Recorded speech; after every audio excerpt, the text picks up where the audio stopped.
Bismillahirrahmanirrahim. Alhamdulillahirabbil alamin. Wassalatu wassalamu ala asyrafil anbiya'i wal mursalin sayyidina Muhammad wa ala alihi wa sahbihi ajma'in. Rabbi shrah li sadri wa yassir li amri wahlul 'uqdatam min lisani yafqahu qawli. Subhanaka la ilma lana illa ma 'allamtana innaka antal alimul hakim.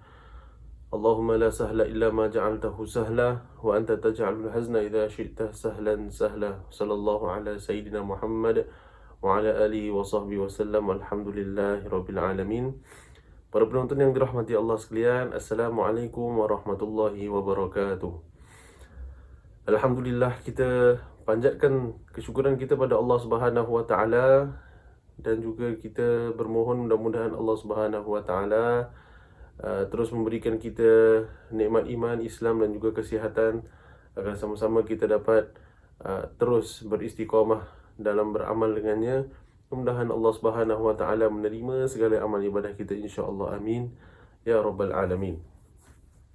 Menyambung kita dalam pembacaan kitab Bidayatul Hidayah, yang mana pada waktu yang lalu kita ada membincangkan masih lagi dalam adab-adab pergaulan, yang mana Imam Al-Ghazali rahimahullah ta'ala ada memberikan kita beberapa panduan apabila kita bergaul dengan masyarakat, apabila kita berdepan dengan orang, bagaimana cara kita membawa diri kita, apa perkara-perkara ataupun benda-benda yang kita nak kena jagalah atas, maksudnya diri kita itu, supaya kita lebih senang ataupun supaya orang lebih senang dengan diri kita. Adab-adab yang perlu kita jaga di hadapan orang adalah berbeza dengan adab-adab apabila kita bersendirian, ya. Apabila kita dalam rumah dengan ahli keluarga, berbeza dengan apabila kita berada di majlis-majlis di luar dan sebagainya. Jadi kita tengok, mungkin setelah zaman berzaman, mungkin ada yang masih lagi, kalau kita boleh katakan, kekurangan adab. Maksudnya kita kasih contoh apabila kita pergi majlis walimah, kan? Majlis walimah, orang kahwin, atau kita pergi kenduri kendara, doa selamat dan sebagainya. Kata kadang-kadang sedih apabila kita melihat, pernah juga berlaku apabila kita datang melawat orang meninggal dunia, masih lagi kita nampak kekurangan-kekurangan adab yang ada dalam masyarakat kita.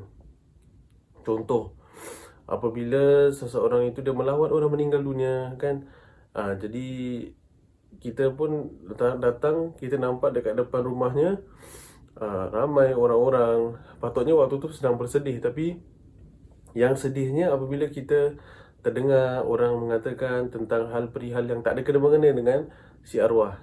Malah kalau lagi teruk lagi, apabila kita dengar orang ceritakan tentang keburukan ataupun aib si arwah.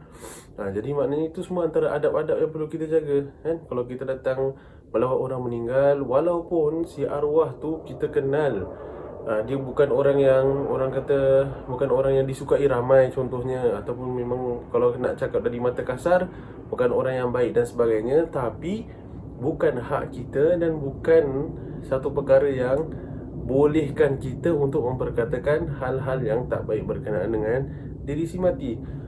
Jadi orang-orang yang alim ni mengatakan bahawasanya kalau kita dapat cari satu saja kebaikan si arwah, satu saja, walaupun seumur hidupnya, walaupun umurnya dalam lingkungan 60-70 tahun, dalam 70 tahun tu kalau ada satu kebaikan saja yang dilakukan, yang kita tahu, itu yang satu saja kebaikan tu yang kita harus memperkatakan. Udhkuru mahasina mautakum, kata Nabi SAW, sebutlah kebaikan si mati. Jadi maknanya kalau arwah tu dulu dia memang orang yang contoh, memang suka kasih kucing makan, kita nampak mungkin kita kenal dia sebagai orang yang tak solat, kita kenal dia sebagai orang yang tak pergi masjid dan sebagainya lah. Kalau jalan pun kita tahu yang ramai tak suka dia dan sebagainya, tapi kita tahu yang dia ni suka kasih kucing makan. Contoh. Jadi apabila dia meninggal, itu satu kebaikan itulah yang kita sebutkan. Uzkuru mahasina mautakum, kata Nabi SAW, sebutlah kebaikan si mati tu. Jadi walaupun ada 1001 sebab nak ceritakan tentang kejahatan dia, cari satu saja sebab yang boleh kita sebutkan tentang kebaikan dia, ya. Tapi itulah, itu cerita. Lagi satu, kalau misalnya kita pergi melawat dan sebagainya, adab-adabnya ialah kita jangan berborak-borak mengenai hal-hal yang tak berkenaan dengan si mati ataupun dengan keluarganya. Contohnya cerita pasal kerja, cerita pasal ahli keluarga, mengumpat, membawang dekat luar rumah, dekat luar flat. Malah yang lebih teruk lagi kalau dia maaf cakap. Ini antara yang berlaku juga dekat masyarakat kita. Dalam keadaan sedang mengangkat jenazah tu, tengah angkat jenazah ni, maaf cakap, rokok tu dekat bibir. Astaghfirullahalazim. Jadi kalau boleh kita elakkan lah. Dah hanya dalam waktu yang singkat itu saja. Kalau kita, maaf cakap lah, tak kisahlah. Kita tak nak cerita pasal hukum rokok, tapi kalau kita nak cerita pasal apa, adab-adab tu kita nak kena jaga. Kalau kita angkat jenazah, kalau kita tengah dalam apa, melawat orang meninggal dunia, ini baru contoh. Ini baru contoh kita melawat. Ini kalau kita pergi majlis doa selamat kenduri kendara, ada juga adab-adab. Bila kita ziarah rumah orang kan, jangan apa, bila kita ketuk pintu rumah orang, perlu kita jaga juga, kita beri salam kan, kita masuk kalau dijemput masuk, kita tunggu kalau belum dijemput kan. Apabila kita masuk, mata kita jangan berkeliar-keliar. Cantiknya bilik kau, nak tengok bilik boleh tak? Nak tengok bilik color apa? Ni cat color apa ni? Tengok dapurnya macam mana? Jadi kita kalau boleh kita jaga adab kita. Kalau tuan rumah dia dapat rumah yang baru, dia ajak kita pergi touring rumah dia, tak apa. Tapi kalau kita sendiri yang ajak dia tour rumah dia, tak boleh lah. Janganlah, kalau kita excited kan, kita suka tengok kawan kita dapat rumah baru. Nak tengoklah rumah kau macam mana. Kita jaga adab kita. Kalau dia pelawa, baru kita bolehlah. Tapi kalau tak, jangan kita pula yang pelawa dia jalan dekat dalam rumah dia. Kadang ni semua adab-adab yang kita perlu jaga. Dan antara yang berlaku juga zaman sekarang ialah kebiasaan, maaf cakap, kita datang rumah orang, kita minta password wifi. Minta wifi punya password, supaya kita punya data kita selamat. Kita pakai wifi dia. Kalau dia offer kasih, tak apa. Kalau tuan rumah sendiri cakap, ni kalau nak wifi password, ni ada passwordnya kat sini, tak apa. Tapi namanya kita nak minta tuan rumah tu, jangan kalau boleh. Dan didiklah anak-anak kita sekarang. Sebab berlaku juga, tiba-tiba budak ni cakap, cik, wifi password apa cik? Astaghfirullahalazim. Tak usah macam gitu dek. Tak mau. Sebab apa tu, sama macam kalau kita minta benda daripada rumah dia. Kita minta bukan wifi password, kita minta benda lain. Tapi kalau misalnya ni semua adab-adab ni, kerana kita nak cakap apa, common sense. Ini benda yang orang kata asas. Jadi mungkin zaman sekarang kita terlepas pandang, kita ingatkan tak ada apa-apa, tapi sebenarnya dia ada apa-apa. Bukan nak cakap satu orang kata apa, dia nampak remeh, tapi sebenarnya dia menunjukkan akhlak dan juga adab kita sebagai seorang Islam kan. Kita datang rumah orang, kita bertamu, jangan kita minta wifi password. Kita diam dulu. Dan dalam masa yang sama, kita bertamu dekat rumah dia pun untuk kita nak engage dengan dia, untuk kita nak ada komunikasi, untuk kita nak ada perbualan. Jadi adabnya bila dia cakap dengan kita, ni kita dah sebutkan pada waktu yang lalu. Bila kita sedang berbual dengan orang, kita memberikan penuh perhatian kita kepada dia. Jangan dia tengah cakap dengan kita main phone, kita tengok TV dan sebagainya kan. Pada waktu yang lalu kita dah sebutkan, walaupun kita ni berpangkat tinggi, kita nak kena dengar apa yang orang katakan kepada kita. Jangan tunjukkan yang kita ni tak kuasa nak dengar apa yang nak dia sampaikan. Itu yang pernah kita sebutkan pada waktu yang lalu. Baik. Jadi sambung je Imam Al-Ghazali lagi pada hari ini, ialah dia katakan, jangan engkau suka berhias seperti berhiasnya perempuan, dan jangan pula engkau berselekeh seperti selekehnya seorang hamba, dan jangan pula engkau terlalu banyak memakai celak mata atau minyak rambut. Ni untuk orang lelaki. Kalau dia keluar, jangan berhias seperti berhiasnya orang perempuan. Orang kata apa, over lah pakai sampai nampak macam susah gitu lelaki ni nak siap lah, jaga rambutnya dan sebagainya. Bukan tak boleh-boleh. Sedangkan Nabi SAW sendiri memakai celak dan memakai minyak rambut. Tapi maksudnya jangan sampai terlalu orang kata sibuk kan, sikit-sikit adjust rambut, sikit-sikit adjust baju, sikit-sikit adjust seluar. Bak kata millennials ataupun anak-anak muda sekarang kata macam vain lah. Macam apa, dia rasa macam nak kena check aja dia punya pakaian dia, appearance dia. Memang betul, Nabi SAW dulu keluar pun bawa cermin dan bawa sikat. Nabi SAW sangat-sangat prihatin dan sangat-sangat jaga mengenai appearance dia, mengenai penampilan diri Nabi SAW. Tapi tidak keterlaluan, ya, tidak keterlaluan. Jadi jangan terlalu berhias. Kita memakai barang mahal-mahal, yang over lah, yang over. Nampak sampai macam pergi pasar Geylang tapi dress up macam nak jumpa menteri contoh. Ataupun dress up macam nak pergi dinner. Kita nak kena, orang kata apa, sederhana. Dalam masa yang sama, jangan pula berselekeh seperti selekehnya seorang hamba. Ustaz, kita pun dah tak nak lah apa orang kata pakai mahal-mahal dan sebagainya. Kita pun compang-camping pakai slipper seluar tak gosok kan, baju ronyok, rambut kusuk masai, songkok tak cuci, contohlah. Pun tak boleh juga. Sebab apa? Itu menunjukkan imej seorang Islam. Jadi kalau kita pernah katakan, Islam ni sangat-sangat menekankan tentang kebersihan. Jadi kita nak kena jagalah dia kebersihan diri. Bersih, kemas, orang kata lebih kurang aja. Tak usah sampai terlalu over. Apa cerita pula kalau misalnya orang itu dia suka menunjuk. Zaman sekarang nak menunjuk ni kadang-kadang tak payah bawa diri kita, tuan-tuan. Kita ni cuma post dekat Instagram, kita post dekat Facebook, kita cakap dekat Twitter contohnya. Kita tunjuk dah ini baju baru, ataupun ini kereta baru kan, ataupun ini rumah baru dan sebagainya. Wa amma bi ni'mati rabbika fahaddith, kata Allah Subhanahu wa taala, dan sebutkanlah segala nikmat-nikmat yang aku berikan kepada engkau. Fahaddith, maka sebutkanlah. Kita sebut tentang nikmat-nikmat Allah Subhanahu wa taala kan. Jadi bila kita sebut tentang nikmat Allah Subhanahu wa taala itu, apa kita nak kena jaga kita punya batasan supaya jangan sampai kita ada sifat riak ataupun sombong dengan kita menunjukkan barang-barang kita. Sebab sekarang ni zaman fitnah. Macam mana fitnah? Kita contoh, kita tengok Instagram, kita tengok Instagram atau kita tengok Facebook. Kita scroll, kita tengok, ini kawan kita ni.